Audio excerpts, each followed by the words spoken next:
Hello, my name is Charity Wright, and today for Capstone in Psychology, I will be discussing my interview with Megan Young, a therapist under supervision. Megan Young lives in Southern California. She's a therapist under supervision with a master's of clinical psychology. Her job, when asked to describe her job duties, she said that she sees clients, she provides therapy services, she does progress notes. She recently started an art therapy group, something that she was really excited about talking. She's really excited to talk about where she had her clients draw their breath, and it was really interactive for them. She meets with her supervisor, and she does psychodynamic and conceptualization and CBT therapy, as well as utilizing DBT skills. When asked to describe what she found fulfilling about working in the industry, Megan said that getting to walk with people in deeply vulnerable and sacred spaces, walking with people sharing their deepest pains, guiding and giving insight towards being open and curious about themselves, and getting to be a safe presence for people is something that she found really fulfilling. A statement that she made was that when people have growth and revelation about things that she's walking with them through, it makes it really exciting for her as a therapist to see that she is progressing in her therapy while her clients are also progressing. She says seeing progression and learning about people and hearing their stories is really fulfilling. And she thinks that it is an honor to be trusted in that way with people's deepest, darkest moments, and also with their biggest moments of joy. She says that becoming a safe space and being trusted with their hearts is something that she finds sacred.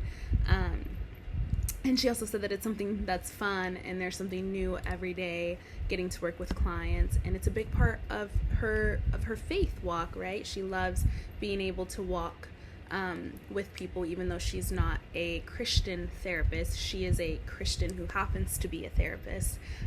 Whenever there are clients that she can communicate with on a faith-based level while still being ethical and abiding by HIPAA and not crossing those boundaries, she finds it really fulfilling. And then when asked to describe what she found challenging about working in the industry, she said that it is frustrating when clients come in resistant and ambivalent about being there because it makes her job harder. She says that also at the age of 23, she can feel incompetent or feels like she needs to improve herself, really struggling with imposter syndrome in the room, especially when her clients are older than her. She feels like she has something to prove. She says that it's a lot of self-work, that almost daily she goes home doing the work, especially when she is able to identify with something that her clients are bringing up and something starts to resonate in her heart. She says that it's really challenging for her, and that there's a lot of self-discovery and finishing things that finding things that connect with her story within theirs. And then she says that it can be emotionally draining, that often it is difficult to be an emotional source for people without emotionally outputting at the same time. She says that some days are fulfilling and others are exhausting, and it's easy to be self-critical and want to quit in areas of imposter syndrome, like I mentioned, that she mentioned earlier. She says another challenge is entering a power struggle because she wants their healing. She wants her client's healing more than her client wants the healing. And it can be really hard for her to be patient with them.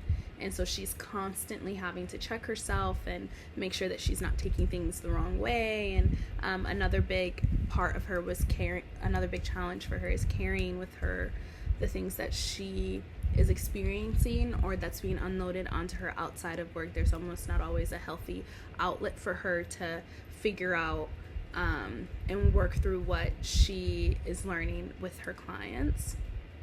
And then she says another big challenge, just as it is fulfilling, it's also a challenge, the faith aspect of it, because of course as a Christian she believes, which I believe as well, but she believes that Jesus is the answer, and that it's really difficult navigating the cultural aspects and the ethical aspects of people who come in with different religions and different understandings, or who might be anti-God. And so she says that that's really hard, not being able to tap into the ultimate source of life and wholeness within her clients.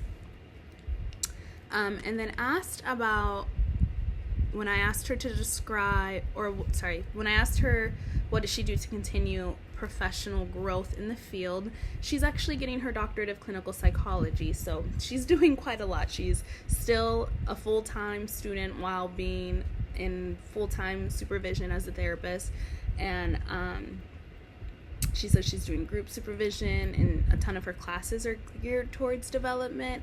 And then, of course, her faith plays a big part in consistently developing herself as a leader, because we're only as good as we are, as close as we are to the Holy Spirit. And so she is fully immersed in the church, which it also helps that she is a pastor's kid, so her whole life has been developed around this atmosphere of faith, while also in the psychology realm. So those are big helpful tools for her.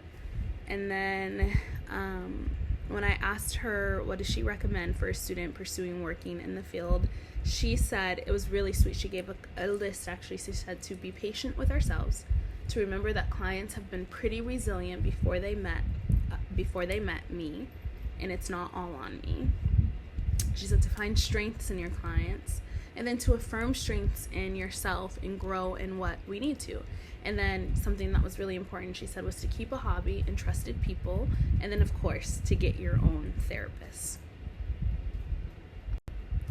Overall, getting to interview Megan was a positive experience, because not only is she close in my age, granted she's a few years younger than me actually, but she's further than me educationally, and she is seeing clients, and she is also a woman of faith, and she is a role model in how to do this psychology thing well, while also maintaining faith and maintaining vulnerability and maintaining accountability, and making sure that we are seeing our patients as more than a soul to be saved, but as a person to sit with and invite the Lord into that, even if we can't do it